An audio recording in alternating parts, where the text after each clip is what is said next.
আমরা গণতান্ত্রিক পদ্ধতিতেই এবং আমাদের যে ফোরামগুলো আছে সেই ফোরামগুলোতে আমাদের সিদ্ধান্ত গ্রহণের জন্য একটা প্রক্রিয়া রয়েছে। সেই প্রক্রিয়াতেই আমরা আমাদের সিদ্ধান্তগুলো গ্রহণ করে থাকি।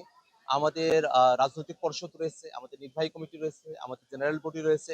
সেই বডিগুলোতে আমরা আমাদের স্তর বিন্যাস রয়েছে সিদ্ধান্ত গ্রহণের জন্য গঠনতন্ত্র অনুযায়ী। I am Ox.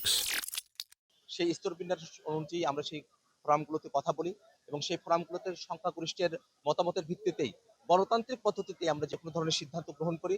জাতীয় নাগরিক পার্টি এনসিপি আমরা গণতান্ত্রিক পদ্ধতিতে যে সিদ্ধান্তগুলো গ্রহণ করার সঙ্গে অগ্রসর হয়েছি।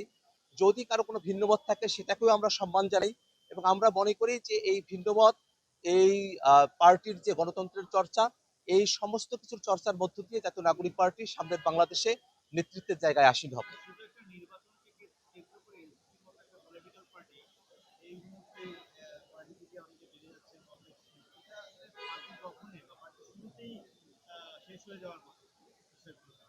জাতীয় নাগরিক পার্টি গঠনের একেবারে শুরুর সময় থেকে নিয়ে এখনো পর্যন্ত অনেক সময়ই যে বিচ্ছিন্নভাবে কয়েকজন পদত্যাগ করেছেন, প্রত্যেকটা সময় এই ধরনের প্রশ্ন উত্থাপন করা হতো।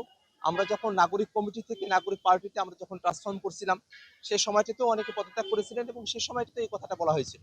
আমরা সবসময় সবার জন্যই জাতীয় নাগরিক পার্টির যে মতাদর্শের জায়গা আছে, আমরা যে মতমপন্থী জায়গা থেকে নতুন বাংলাদেশের বিনির্মাণের যে যাত্রায় আমরা সামিল রয়েছি, সেই জায়গায় আমরা সকলকে আমরা সবসময় স্বাগত জানিয়েছি।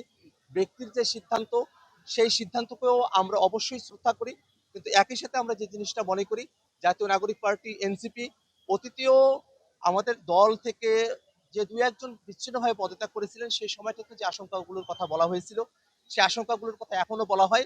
কিন্তু জাতীয় নাগরিক পার্টি এনসিপি সঠিক রাজনীতির মধ্য দিয়ে যে কোনো ধরনের সংকট থেকে উত্তরণ করে বাংলাদেশকে নেতৃত্ব দিতে সক্ষম হবে, এটাই আমাদের আশাবাদ ইনশাআল্লাহ।